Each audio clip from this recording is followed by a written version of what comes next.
Now, I have to be honest, after the last couple of years, I didn't think anything could surprise me in British politics anymore.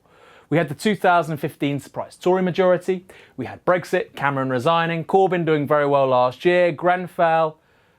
I thought we'd seen it all. I couldn't really imagine something new that would surprise me. But I have to be real with you, what we've seen over the last couple of weeks with Windrush Brits being detained, being deported, being denied the ability to access housing, work, social benefits, has done precisely that. It has shocked me to my core. We are talking about British people who know no other culture or country being forcibly detained and removed and deported. But the thing is, they've all got black skin.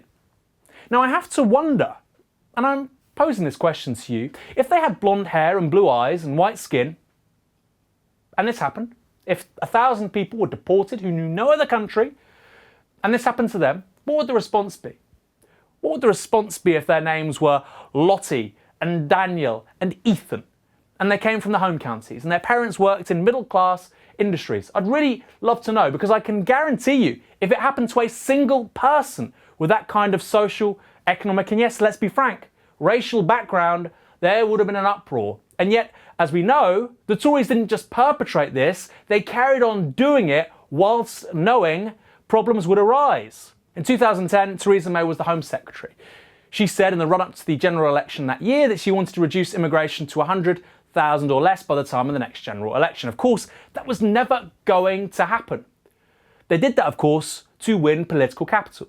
The prior year, the BNP had won 1 million votes in the European elections. UKIP were on the rise, and it was clear that on migration, the Tories could go as far right as they wanted to get those votes back. That meant promising the impossible. And then subsequently, Theresa May had to do the most barbaric, ridiculous, inhuman things in order to attempt to meet those targets, even though she never could.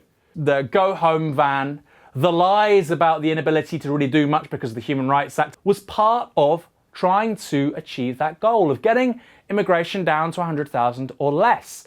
This statistic and its pursuit has rendered our entire debate around immigration, the kind of country we want to be, ever more poisonous. And the person who is responsible in her entirety for it is Miss Theresa May. Theresa May is meant to be the Prime Minister for everyone in this country, white, brown or black. She's clearly failed in doing that as both Home Secretary and now as the leader of the government. She needs to go.